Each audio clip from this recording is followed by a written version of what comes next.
So hello everyone, welcome to the selection classes. तो आज हम आपके लिए एक नई वीडियो लेके आए हैं जिसमें हम डिस्कस करेंगे आपके top 100 current affairs for the month of आपका अगस्त 2024। तो ये वीडियो आपके एसएससी सारे एग्जाम है, एसएससी का आपका सीजीएल एमटीएस उनके लिए तो मोस्ट इंपॉर्टेंट है ही है। साथ में आपका अगर आपका स्टेट पीसीएस है, देन आपका वनडे एग्जाम होते हैं, और उसके साथ साथ यूपीएससी की जो लाइनर है आपका प्री स्पेसिफिक क्वेश्चन आते हैं उनके लिए भी काफ़ी इंपॉर्टेंट रहेगी। तो इस वीडियो को कोई भी देख सकता है, आपका स्टूडेंट भी देख सकते हैं, फॉर नॉर्मल इन्फॉर्मेशन भी देख सकते हैं। चलिए स्टार्ट करते हैं। तो इस वीडियो में हम बेसिकली आपके 3 सेक्शन में डिवाइड करेंगे। इसमें हम 30 क्वेश्चन कवर करेंगे, देन आपका 35 पार्ट 2 में, और आपका लास्ट पार्ट में 35 क्वेश्चन। इससे पहले आपका सितंबर मंथ की वीडियो आ चुकी है, वो आप जाके देख सकते हैं। चलिए स्टार्ट करते हैं। तो फर्स्ट क्वेश्चन में पूछा गया था, आपकी बात करी गई थी कि अभी रिसेंटली इंडियन आर्मी ने एक आपकी मॉड्यूल लॉन्च करा था जिसका नाम था ई सेहत। तो इसमें आपका जो एस है इसमें सेहत में, वो किसके लिए स्टैंड करता है, तो आपको आंसर बताना था। तो इसका आंसर आपका अभी तो सर्विस है इसमें, ठीक है।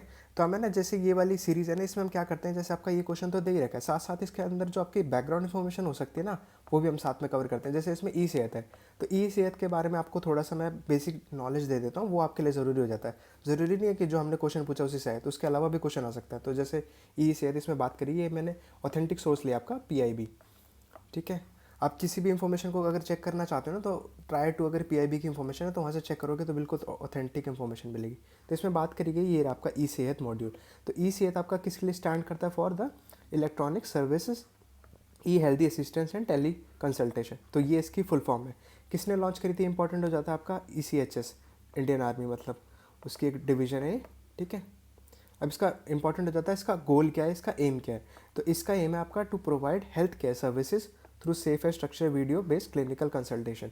बेसिकली आपका हेल्थ सर्विसेज प्रोवाइड करना इस प्लेटफॉर्म के थ्रू, वीडियो बना के, या फिर क्लिनिकल कंसल्टेशन के लिए, ठीक है। देन हमारा नेक्स्ट क्वेश्चन इंपॉर्टेंट हो जाता है कि अभी रिसेंटली आपका companion of the order of the Fiji, ये अवार्ड दिया गया है इंडिया में दिया गया है, किस पर्सन को दिया गया है, किसके द्वारा, आपका प्रेसिडेंट ऑफ फिजी ने दिया आपको। तो ये जो अवार्ड होता है ना, बेसिकली आपका हाईएस्ट ऑनरेबल अवार्ड होता है फिजी कंट्री का। तो अभी दिया गया हमारे इंडिया में, इसका आंसर है आपका प्रेसिडेंट द्रौपदी मुर्मू जी।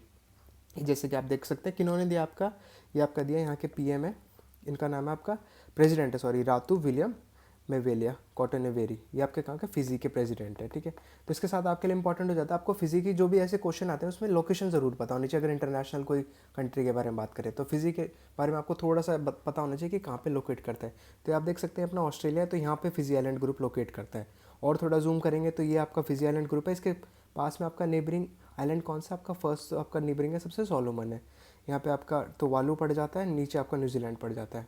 और थोड़ा सा ज्योग्राफी के बारे में देखें, टेरेन के बारे में देखें, तो आपका यहाँ पे इसके अपर में पैसिफिक ओशन लाई करता है, ठीक है।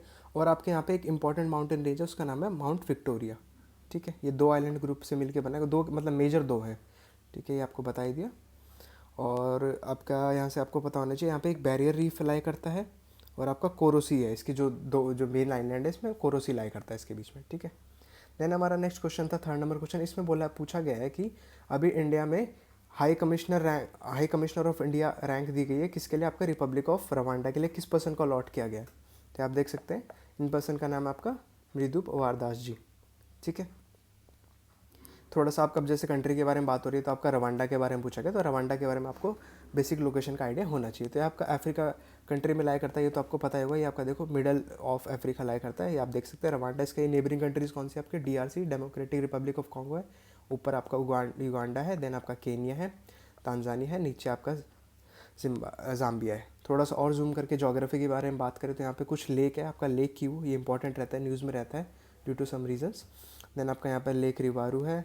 रिवर के मामले में बात करें तो यहाँ कान्या रिवर है, केग रिवर, ये ज़्यादा कुछ इंपॉर्टेंट नहीं है आपको, नॉर्मल आपका एक तो लेक पता होनी चाहिए यहाँ की, और आपके इसकी नेबरिंग कंट्रीज़ है वो पता होनी चाहिए, ठीक है।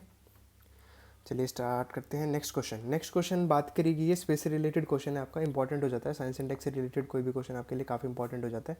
इसमें बात करेगी कि अभी रिसेंटली जो मतलब अभी अपकमिंग मिशन आ रहा है आपका एक्सियोम 4, तो उसके लिए इंडिया से कुछ पायलट सेलेक्ट करे गए हैं, तो उनका नाम क्या है, जो आपका एज आपके हेड करेंगे उसको, तो उनका नाम है आपका ग्रुप कैप्टन शुभांशु शुक्ला जी, ठीक है।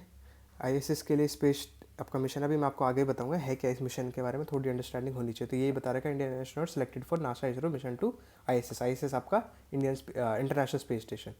तो आप देख सकते हो ये आपके 2 ग्रुप कैप्टन रहेंगे, एक तो आपके शुभांशु शुक्ला जी और नेक्स्ट आपके प्रशांत बालकृष्ण नैयर जी है। ठीक है, ये इनके लिए आपका एग्जाम मिशन पे भेजा जाएगा ISS के लिए। एग्जाम मिशन है क्या बेसिकली, तो ये आपका इसमें 4 प्राइवेट एस्ट्रोनॉट मिशन है इसके कंप्राइज करते हैं जो कि ISS में जाएंगे। इसके लिए आपके कुछ आपके एस्ट्रोनॉट चूज़ करे गए ऑल ओवर द वर्ल्ड।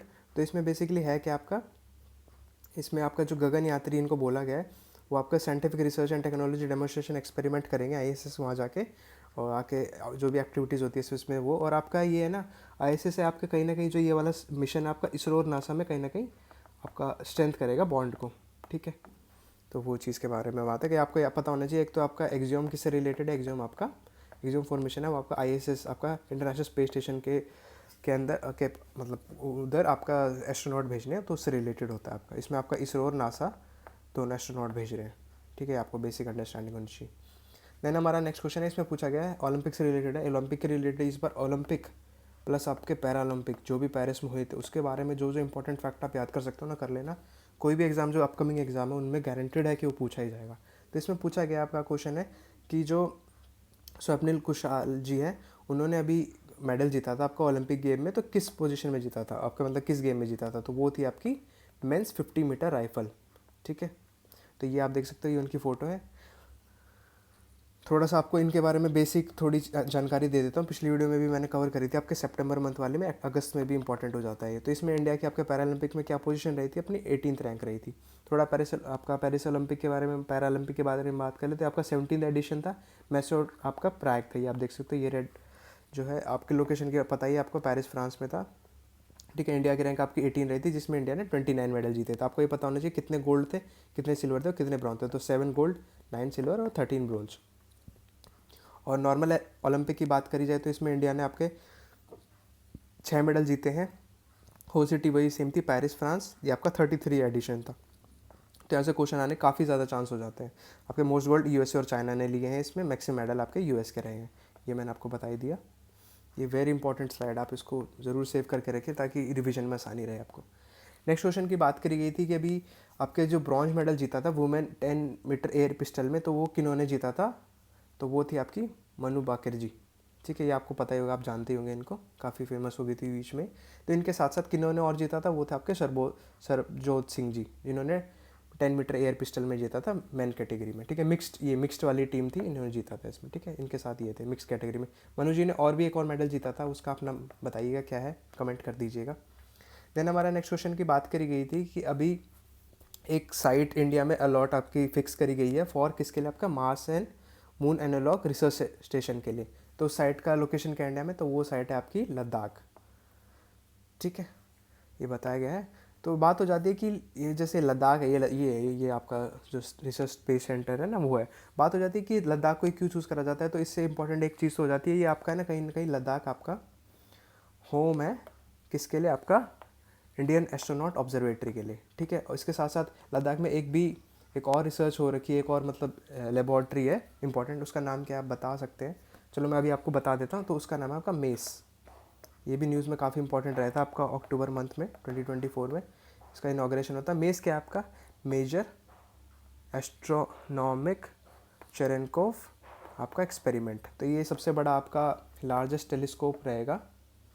ठीक है, तो ये भी लद्दाख में इसकी ऑब्जर्वेटरी है, तो आपको पता होना चाहिए। और बात हो जाती है कि लद्दाख ही क्यों सिलेक्ट करा जाता है बेसिकली, तो लद्दाख के काफ़ी रीज़न है। एक तो काफ़ी कम लोग रहते हैं, तो लेस पॉपुलेशन है यहाँ पे, और आपका इसकी वजह से यहाँ पे कहीं ना कहीं लेस आपका जो बोलते हैं ना कि लाइट पॉल्यूशन होता है वो यहाँ पे काफ़ी कम है, जिसकी वजह से रुकावट नहीं आती टेलीस्कोप या ऑब्जर्वेटरी को स्पेस में एक्सप्लोरेशन के टाइम। ठीक है, देन हमारा नेक्स्ट क्वेश्चन बात करता है कि अभी कौन सी कंट्री ने आपका हाइड्रोजन अपार्टमेंट सेटअप करने की बात करी या करें, कौन सी कंट्री है, तो वो है आपकी साउथ कोरिया। तो इसके बारे में हम देखते हैं। बेसिकली बताया गया कि South Korea reveals world's first hydrogen powered apartment 400 houses. ये आप देख सकते हो, वही रिसर्च इनकी अलग ही चल रही है। These are the apartments hydrogen. तो क्या होते हैं हाइड्रोजन अपार्टमेंट, बेसिकली जो इनकी जो पावर सोर्स होता है ना वो आपका हाइड्रोजन होता है। तो कैसे जो आपके हीट एंड इलेक्ट्रिसिटी ज़रूरी अगर किसी फंक्शन के लिए चाहिए तो वो आपका हाइड्रोजन फ्यूल सेल प्रोवाइड करते हैं। तो इसके अंदर 437 है हाउस होल्ड। इसके लिए कितनी पावर आपकी रिक्वायरमेंट होगी, जून में बताया था 840 मेगावाट पर आवर, ठीक है। कॉस्टिंग आपकी 150 मिलियन आई थी इसमें, यूएसडी डॉलर में ये टर्म्स में ये बताया गया। बेसिक चीज़ें आपको नॉर्मल याद कर सकते हो, आप देख सकते हैं। ये कहीं ना कहीं इको फ्रेंडली मेथड है ना, कि हाइड्रोजन है तो कहीं ना कहीं इसका जो बाय प्रोडक्ट रहेंगे वो आपका वाटर और ऑक्सीजन ही रहते हैं, ठीक है। तो फ्यूल सेल का यूज़ करा गया है जिससे 1.31 मेगावाट ऑफ इलेक्ट्रिसिटी प्रोड्यूस हो सकते हैं, तो कॉस्ट इफेक्टिव एंड सस्टेनेबल है ये। देन हमारा नेक्स्ट क्वेश्चन था, इसमें बात करी गई थी कि अभी आपके एक पर्सन है जिन्होंने एक बुक लिखी थी आपकी इंडिया एट 100, जिसका टाइटल था आपका envisioning tomorrow's economic power house. तो इनका नाम क्या है? तो आप इनको जानते होंगे, अगर आपने न्यूज़ फॉलो करी तो इनका नाम है आपका प्रोफेसर के.वी. सुब्रमण्यन। इनके बारे में और भी खास बात है, ये आपके ना इंडिया के चीफ एडवाइज़र रह चुके हैं गवर्नमेंट ऑफ इंडिया के। ये इनकी बुक है, ये आप देख सकते हैं। यहाँ से क्वेश्चन आने के चांस रहते हैं, बुक्स कहीं ना कहीं फेवरेट टॉपिक होता है आपका एसएससी और वनडे एग्जाम वालों के लिए, ठीक है। तो ये आपकी ये बुक है इंडिया एट 100। देन हमारा नेक्स्ट क्वेश्चन था, नेक्स्ट क्वेश्चन बात करी गई थी कि आपकी कौन से मिनिस्टर ने एक नया पोर्टल, आपका नया स्कीम लॉन्च, पोर्टल ही था वैसे, लॉन्च करी थी, उसका नाम था ई साक्षर। तो वो किसने अभी लॉन्च करा था ऐप चंडीगढ़ में, ठीक है। तो ये था नया सेतु, नया श्रुति एंड ई समन। तो इसकी टाइटल बोल सकते हैं या थीम बोल सकते हैं। तो इसको किसने अभी लॉन्च करा था? तो वो थे हमारे Shri Amit Shah ji, home minister of, ठीक है, गवर्नमेंट ऑफ इंडिया। तो आप जानते ही हैं इनको। थोड़ा सा ई साक्षर ऐप के बारे में मैं आपको बता देता हूँ। ये होती है बैकग्राउंड इन्फॉर्मेशन, ये आपको पता होनी चाहिए। वहाँ पे आ जाएगा क्वेश्चन कि ई साक्षर ऐप किससे रिलेटेड है, 4 ऑप्शन दे देगा, आप कंफ्यूज हो जाओगे क्या है, समझ ही नहीं आएगा, फुल फॉर्म नहीं पता आपको इसकी। तो ये आपकी एक मोबाइल फ़ोन एप्लीकेशन है to help police to record crime scene और आपका कंडक्ट सर्चेज एंड सीजर्स। तो कहीं ना कहीं आपके जो क्राइम हो जाता है तो वहाँ पे जो भी रिपोर्ट अगर बनानी है या फिर कोई सर्चिंग जो भी कंडक्ट करी थी, आपको एविडेंस मिलता है तो वो उसको पुलिस वाले अपलोड करेंगे इस ऐप में, ठीक है। कुछ विदिन सडन टाइम फ्रेम दिया जाएगा उनको। तो ये कहीं ना कहीं क्लाउड बेस्ड प्लेटफॉर्म है, तो आपको कोई भी एक्सेस कर सकता है, जो भी इनके मतलब ऐप के जिनके पास एक्सेस होगा। तो ये आपका कहीं ना कहीं आपका यूनिफॉर्मिटी इन इन्वेस्टिगेशन प्रोवाइड करेगा और potentially increasing the conviction rate. अच्छी तरह एविडेंस मिलेंगे, सबूत अच्छी से सेव रहेंगे हमेशा के लिए, तो वो काफ़ी सही रहता है। ये आपका किसने, ये क्वेश्चन आ जाता है किसने डेवलप करा है? ये आपका एनआईसी, नेशनल इन्फॉर्मेटिक्स सेंटर ने ये आपका डेवलप करा है। फीचर के मामले में वो बता ही दिया मैंने आपको। यहाँ पे कहीं ना कहीं पुलिस वालों को सेल्फी अपलोड करनी पड़ेगी उस एविडेंस के साथ, जो एक तरह से एफआईआर में भी आपका इनपुट करा जाएगा और ये कहीं ना कहीं यूज़ आएगा आपका, ठीक है।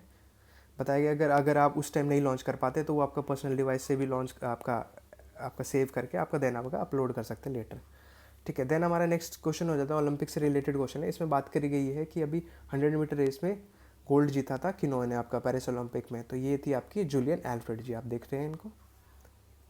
देन हमारा नेक्स्ट क्वेश्चन था अगेन ओलंपिक से रिलेटेड था। इसमें बात करी गई थी किसने अभी men single Olympic final at Roland Garros जीता था? तो वो थे आपके नोवाक जोविक जी, जानते होगे आप इनको, कहीं ना कहीं देखा ही होगा आपने, वेरी फेमस।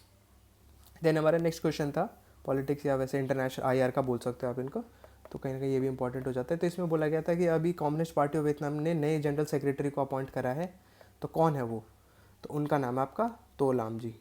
मैं फ़ोटो ना इसलिए लगा देता हूँ, या कहीं ना कहीं आपके ना जो अपने ह्यूमन ब्रेन है ना, वो फोटोग्राफिक मेमोरी याद करने में ना, फोटोग्राफिक मेमोरी होती है, तो फोटोज़ के थ्रू याद करने में उसके लिए आसान रहता है। तो कहीं ना आपको भी आसानी रहेगी, इसलिए फ़ोटो लगा देता हूँ सब में।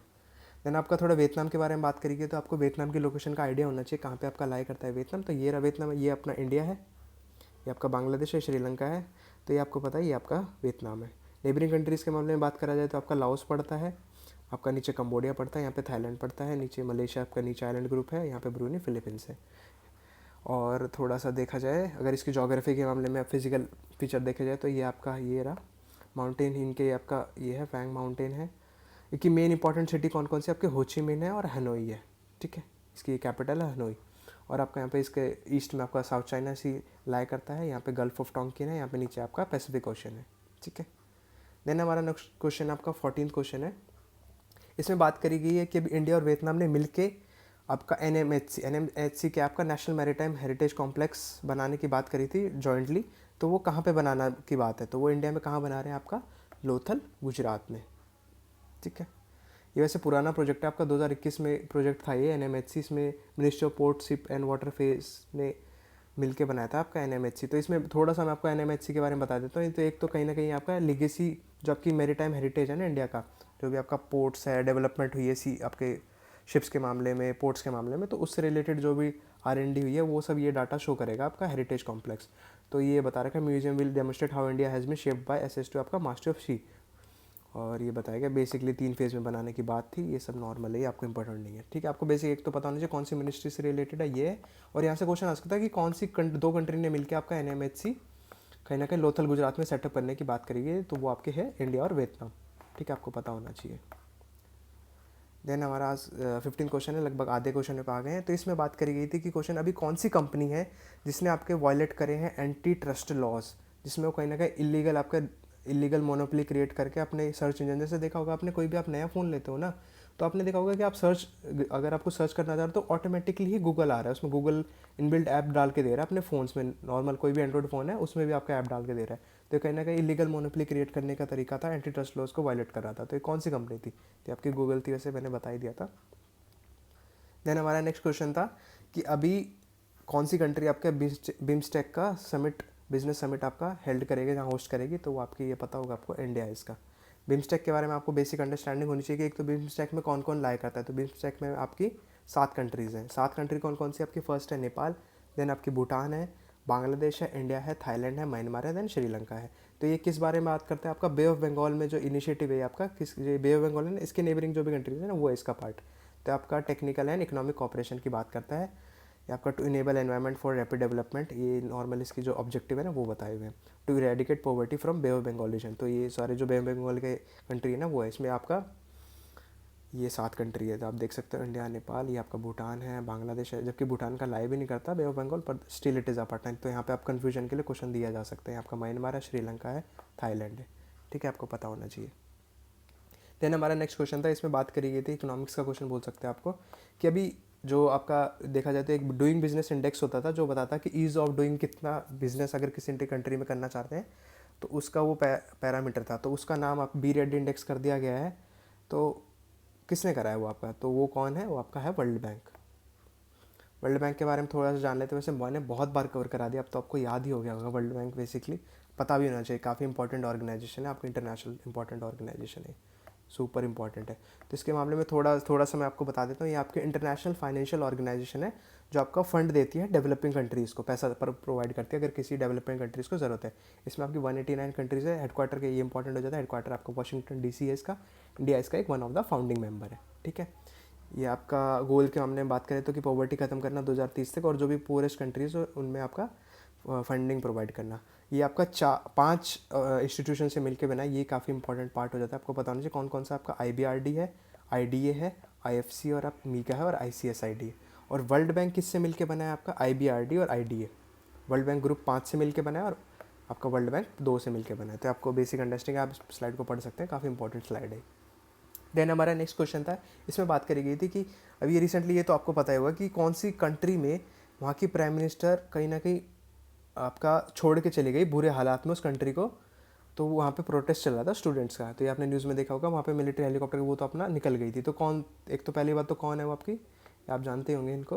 और कंट्री के मामले में देखा जाए तो आपकी है बांग्लादेश, शेख हसीना जी हैं, ये आप जानते होंगे, न्यूज़ में बना हुआ था। तो बांग्लादेश PM शेख हसीना जी आपका resign, leave for safer place, चली गई थी छोड़ के, प्रॉब्लम में देख के नहीं संभाल पाई तो छोड़ के चली गई, आपकी बांग्लादेश थी।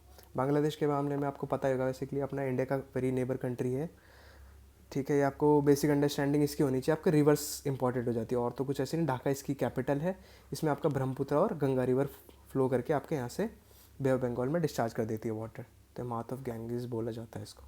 ठीक है, देन हमारा नेक्स्ट क्वेश्चन था अभी कि इंडिया होस्ट करने जा रहा है आपकी मल्टीनेशनल एयर एक्सरसाइज, कहाँ पे? आपका सुलार, तमिलनाडु में। तो उसका नाम क्या है आपका?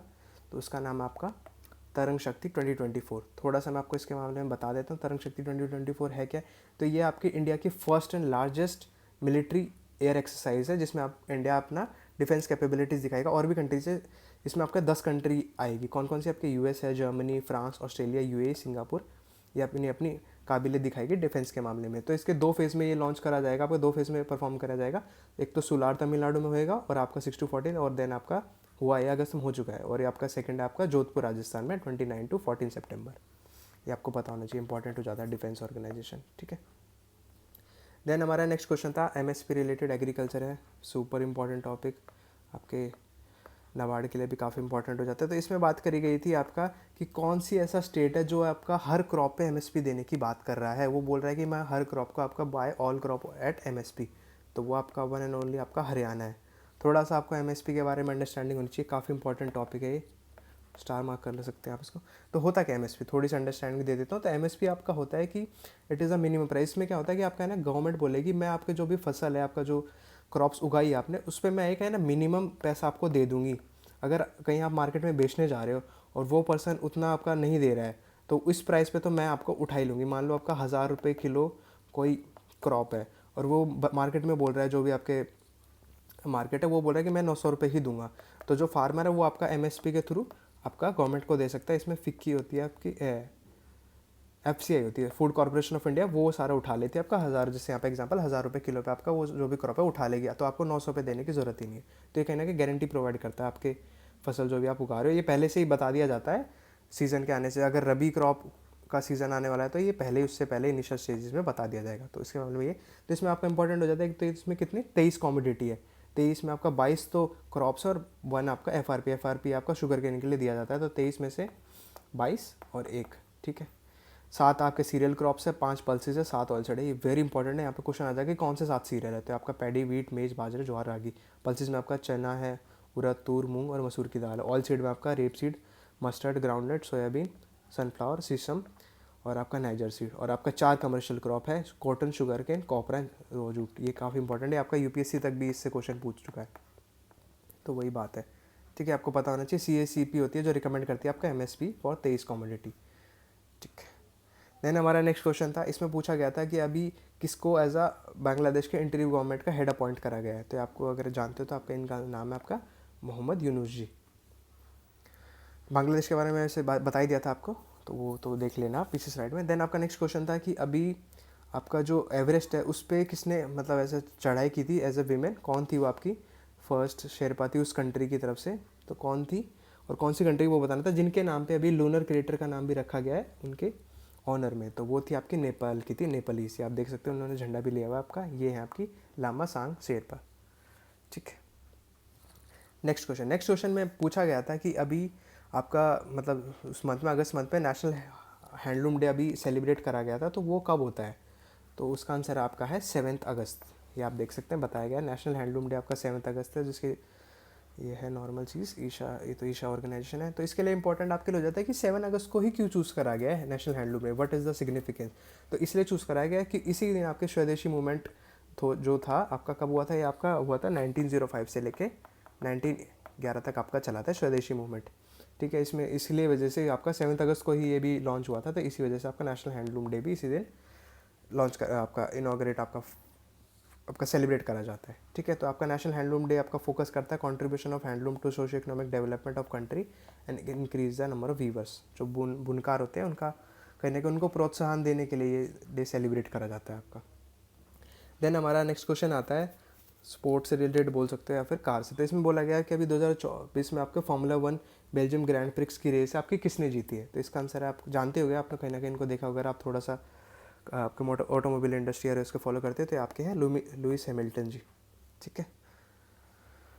नेक्स्ट क्वेश्चन था आपका वर्ल्ड वाइड वेब डे से रिलेटेड कि 1 अगस्त को एक क्वेश्चन आ जाता है कि कब सेलिब्रेट करा जाता है आपका वर्ल्ड WWW डे। तो ये आपका है 1 अगस्त, ठीक है। और इसमें बोला गया था कि अभी किसने इन्वेंट करता है, क्वेश्चन ये हो जाता है। तो ये आपका टीम ब्रेंस ली ने आपका कब, एक तो ये इनके फाउंडर है, ठीक है। तो यहाँ से क्वेश्चन आ सकता है। तो इसमें बोला था किस ईयर में फाउंड करा था। तो इसका आंसर है आपका 1989, ठीक है। इसमें थोड़ा सा मैं आपको इसके बारे में बता देता हूँ अभी क्या फर्दर डेवलपमेंट हो चुकी है। तो वो तो WWW आपको 1.0 बोलते हैं, तो वो उसका टाइम पीरियड आपको इसके बाद 2.0 आ गया, 3.0 आ गया। तो इसमें वो बताया गया है टू क्रिएट न्यू एंड आपका नॉलेजेबल रिसोर्स। तो इसमें पीरियड की बात करें तो पीरियड आपका ये 1989 से लेकर 2005 है। इसका 19 ये आपका SSC में ऐसे क्वेश्चन आते हैं, SSC मेंस में मैंने शायद ऐसे क्वेश्चन देखे हैं। तो इसमें 2.0 आपका 1999 से लेकर 2012 तक है, 13 साल। ये आपका 2006 से अभी ऑन गोइंग है 3.0। फोकस की बात करें आपका पब्लिशिंग पे फोकस करता है, ये आपका इंटरेक्टिव एंड पार्टिसिपेशन पे, आपका इंटेलिजेंट वेब पे फोकस करता है। रोल के बारे में आपका ये इंपॉर्टेंट हो जाता है कि इसका कैसे काम करता है। तो आपका पैसिव कंज्यूमर है, यहाँ पे एक्टिव पार्टिसिपेंट है, और आप ये इस वाले में आप भी अपना कंटेंट ऐड ऑन कर सकते हैं एडिट करके, ठीक है। तो यूज़र ऑफ ये है बताया गया है। इसमें आपका रीड ओनली होता है, इसमें रीड एंड राइट एक्सेस भी होता है, और उसमें read and write and personalise अपने तरीके से आप पर्सनलाइज भी कर सकते हो इसको। लैंग्वेजेस की बात करें तो यहाँ पे HTML है, यहाँ पे जावास्क्रिप्ट मेन इंपॉर्टेंट है, और यहाँ पे आपका AI और ML आ जाता है। नॉर्मल आपको और सब इंपॉर्टेंट नहीं। एग्जांपल आप देख सकते हो जो पहले की वेबसाइट होती थी, यहाँ पे ब्लॉग्स, विकीपीडिया, ये होता है ना रीड एंड राइट, यहाँ पे आप ऐड भी कर सकते हो। और यहाँ पे आपका पर्सनलाइज, ये आपका सर्च इंजन्स बोलोगे आप इनको, तो वो सब है। देन हमारा नेक्स्ट क्वेश्चन है। नेक्स्ट क्वेश्चन में बोला गया है कि अभी 119 कंट्री में इंडिया को क्या रैंक मिली है, किस में? आपको world economic forum travel and tourism development index 2024 की रिपोर्ट में। तो क्या है इसका आंसर, ये आप जानते हो, आपने देखा भी होगा। तो इसमें इंडिया को रैंक मिली आपका 39th। थोड़ा सा मैं इसके मामले में बता देता हूँ आपको। ये रैंकिंग, आपके रैंकिंग में मामले में देखा जाएगा तो टॉप 3 आपको पता होना चाहिए। तो टॉप 3 में आपका फर्स्ट यूएस है, देन आपका स्पेन है, देन आपका जापान है। ये आपका स्कोर कार्ड दे रखा है इंपॉर्टेंटली। देन इंडिया, ये रहा इंडिया अपना। इंडिया की रैंक आई है आपकी 39th। जो अपनी नेबरिंग कंट्री है श्रीलंका, उसकी 76 है। पाकिस्तान आपका काफ़ी पीछे, 100 से भी पार, 101। नेपाल आपका 105 है। बांग्लादेश अपना 109 है। तो आप देख सकते हो। और ये आपका बॉटम 3 आपको देखा जाए तो कैमरून है, सियरा लियोन है और माली, मेजरली आपके अफ्रीकन कंट्रीज़। 119 थे आउट ऑफ कितना, 119 में से इंडिया को मिली अपनी 39। ये आपको पता होना चाहिए। थोड़ा सा मैं इसके बारे में बता देता हूँ आपको। नेशनल आपका होता क्या, world travel and tourism competitive index. तो ये कौन लॉन्च करता है, पहले तो इंपॉर्टेंट हो जाता है आपका, कौन करता है, वर्ल्ड इकोनॉमिक फोरम। तो ये बाइनली साल में 2 बार आपका बताया जाता है, पब्लिश करा जाता है आपका, ठीक है। रैंकिंग आपके इसमें इन क्राइटेरिया पे दी जाती है आपका। एक तो एनेबलिंग एनवायरनमेंट कैसा है, ट्रैवलिंग एंड टूरिज्म पॉलिसी कैसी है, इंफ्रास्ट्रक्चर कैसा है, नेशनल एंड करिकुलर रिसोर्सेज कैसे हैं। WEF के मामले में बात करें जो इसको पब्लिश करती है, तो वो आपकी 1971 में एस्टैब्लिश हुई थी। हेडक्वार्टर इंपॉर्टेंट हो जाता है आपके एग्जाम के लिए, वो आपका है लोकेशन आपकी जेनेवा स्विट्जरलैंड। मिशन आपका इंप्रूविंग द स्टेट ऑफ आपका world through public private cooperation. ये और भी रिपोर्ट पब्लिश करता है, कौन सी आपकी ग्लोबल जेंडर गैप रिपोर्ट है, सेकंड आपकी बताई थी global travel and tourism report है, लास्ट आपकी है ग्लोबल रिस्क रिपोर्ट। ये आपको पता होना चाहिए, वेरी इंपॉर्टेंट क्वेश्चन आ जाता है कि कौन कौन सी रिपोर्ट आपका पब्लिश करता है WEF। देन अपना नेक्स्ट क्वेश्चन है, इसमें पूछा गया है कि अभी कौन सी मिनिस्ट्री ने आपका युगा युगिन भारत म्यूजियम आपका अगस्त 24 में ऑर्गेनाइज करा था, वहाँ पे एक स्टेट कॉन्क्लेव। तो कौन सी मिनिस्ट्री थी, वो थी आपकी मिनिस्ट्री ऑफ कल्चर। ये आप देख सकते हैं, ये न्यू दिल्ली में ये है, ये आपका है युगा युगिन भारत म्यूजियम, ये बताया गया आपका। देन हमारा आज का लास्ट थर्ड क्वेश्चन है, इसमें बात करी गई है कि आपका वी वेंकैया एपिग्राफी अवार्ड दिया गया है 2024 में। तो किसको दिया गया है, तो वो है आपके वी वेदाचलम जी, ये हैं आपके, ठीक है, इज़ द पर्सन। इसके मामले में थोड़ा सा मैं आपको बता देता हूँ। एक तो ये अवार्ड क्यों दिया जाता है, तो ये आप कह रहे हैं चीफ एपिग्राफिस्ट थे गवर्नमेंट ऑफ इंडिया, उनको दिया गया था, उनके नाम पे है आपके, ठीक है। वो आपके बताया गया है, ये आपका इंस्टीट्यूशन है, जो इस इंस्टीट्यूशन है जिसके, तो क्यों दिया जाता है, ये आपका दिया जाता है टू कॉमरेट द आपका पैनिक एफिग्राफर है इनके जो भी। अगर एफिग्राफ, पहले बात तो बता दो, तो एफिग्राफर होता क्या, तो एफिग्राफी होता है आपका study of inscription and epigraphic writing. जो भी पुरानी राइटिंग मिलती है ना हमें एक्सकेवेशन से, तो वहाँ से जो राइटिंग मिलती है तो उनसे कंक्लूजन निकालना, वहाँ से कॉन्टेक्स्ट देना, वहाँ से राइटिंग करना, वो आपका एफिग्राफर करता है। तो उसको उनको सम्मान देने के लिए आपका अवार्ड दिया जाता है। तो ये आपके चीफ एपिग्राफिस्ट से वी वेंकैया, उनके नाम की वजह से दिया जाता है। तो अभी मिला किसको, आपको वी दे, तो आप कंफ्यूज ना हो जाए, तो यहाँ से आप वी से आप याद रख सकते हैं, तो आपको आसानी रहेगी याद करने में, ठीक है। वी है दोनों के नाम में। ये आपके चीफ एपिग्राफिस्ट है। देन हमारा लास्ट सेकंड क्वेश्चन है, इसमें पूछा गया कि अभी किसे अपॉइंट करा गया एज अ फर्स्ट वुमेन, किसके लिए, आपका director general of medical services army में। तो किसे अपॉइंट करा गया, वो है आपकी सदा सक्सेना नायर जी, ये आप देख सकते हो, उनकी फ़ोटो है। देन हमारा आज का ये लास्ट क्वेश्चन है, पेरिस ओलंपिक से रिलेटेड है, स्पोर्ट्स का है। इसमें पूछा गया है आपका थोड़ा यूनिक क्वेश्चन, इसमें पूछा गया कि आपके किसने एज अ हिस्ट्री क्रिएट करी है as a India's youngest Olympic referee बन के, किसमें, बॉक्सिंग में। तो कौन है वो, तो वो है आपके काबिलिन साई अशोक जी है, वो है, ये देख सकते हैं आप। ये आपके पहले आर्मी में भी सर्व कर, ये आपके लेफ्टिनेंट है, लेफ्टिनेंट कर्नल काबिल, ये आपके लेफ्टिनेंट है अभी, ठीक है। एज अ आपका ओलंपिक में यहाँ पे क्वेश्चन आ जाए कौन सी स्पोर्ट्स में रेफरी का काम कराता है, एक तो आपका बॉक्सिंग हो जाता है। तो आपके इंडिया के यंगेस्ट भी रह चुके हैं, ठीक है। थोड़ा सा इनके मामले में ये है आपका इंपॉर्टेंट, ये बता ही रखा है इनके बारे में, ठीक है। तो उम्मीद करता हूँ ये हमारा लास्ट का 30 क्वेश्चन है, 30 था। नेक्स्ट आपका 35 पार्ट 2 में आएगा और 35 आपका पार्ट 3 में आएगा। तो देन आपके टॉप 100 कंप्लीट हो जाएगा। ये काफ़ी इंपॉर्टेंट सीरीज़ रहेगी आपके एग्जाम के लिए। अगर आपने यहाँ तक देखा है तो थैंक यू फॉर वॉचिंग। उम्मीद करता हूँ आपको वीडियो अच्छी लगी होगी। तो please like the video, share कर सकते हैं आप अपने दोस्तों के साथ, और कमेंट करिए, और subscribe our channel the selection classes. Thank you.